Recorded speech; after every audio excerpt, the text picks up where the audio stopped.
I have been using the newly released Infinix Smart 9 for some days now, and in this video I'll be talking about this phone, including its features and also sharing my thoughts and opinions based on my experience while using the phone. So without wasting your time, let's get right to it.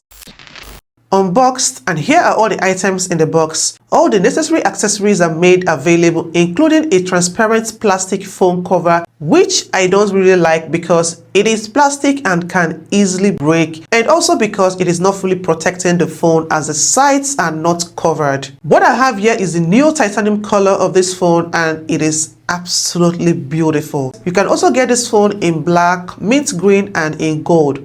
I really do love the design of this phone. It is simple and unique and kind of like a breath of fresh air from the repetitive design that have flooded the mobile space recently. I got mine for 134,500 naira for the base model, which is about $87 or thereabout for the 3GB 128GB storage option. The back and the frame of this phone are made of plastic. I love how portable and lightweight this phone is, making it easy to hold and operate with one hand. It has dual speakers that are really loud, and the side-mounted fingerprint scanner responds very fast. The SIM tray houses 2 nano SIMs and an SD card. The phone supports storage expansion to up to 2 TB, which is massive against the 1 TB we had on the Infinix Smart 8. It is a 6.7-inch IPS LCD display phone with 720p resolution. I like that it has the punch hole selfie design, and the slim bezels also add to the overall aesthetics, which I really do love. Yeah. For the second time. There is also a dynamic bar at the top of the screen here where you can easily access the lock screen, the Face ID, and some other new features.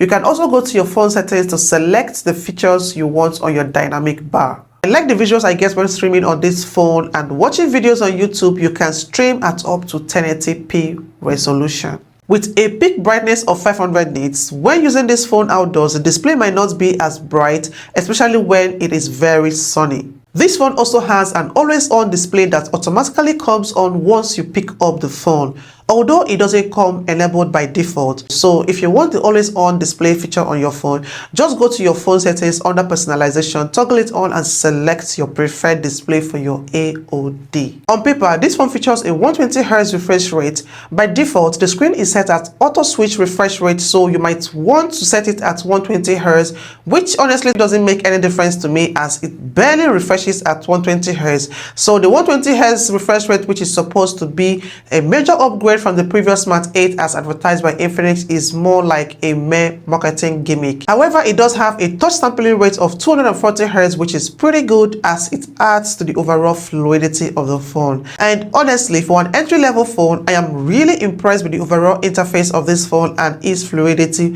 while navigating through apps. It runs on the Android 14, the Go edition, which is limiting, and I still wonder why they opted for the Go edition when this phone can actually handle the full version, but I guess they must have a reason, right?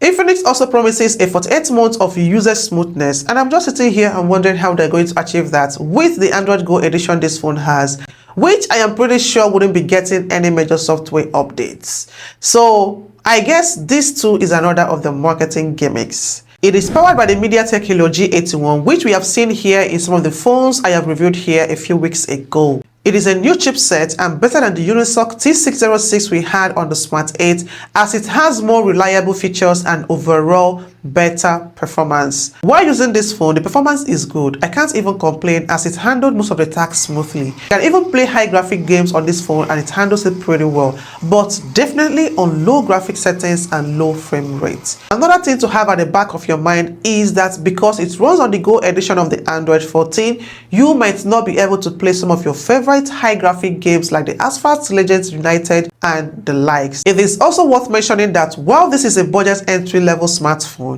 Infinix gave this phone some level of protection when it comes in contact with dust and water splash, as it is IP54 rated. With a 5000 mAh battery capacity, this phone can take you up to a day or more if you are a light user. But when using it for intensive tasks like gaming or streaming, you might only get about 9 to 10 hours of usage. It comes with a 10-watt charger, and I wish they could have given us a higher watt fast charger, as charging this phone with this 10-watt charger will take you more than 2 hours to fully charge it. When it comes to the design and appearance of the rear camera, I love where and how the camera and the flashlights are positioned. Although what this phone has is just one 13 megapixel main camera lens, which is this one here, and this second one right here is just for aesthetics. It also has what appears to be two flashlights at the back, while the first one is the main flashlight.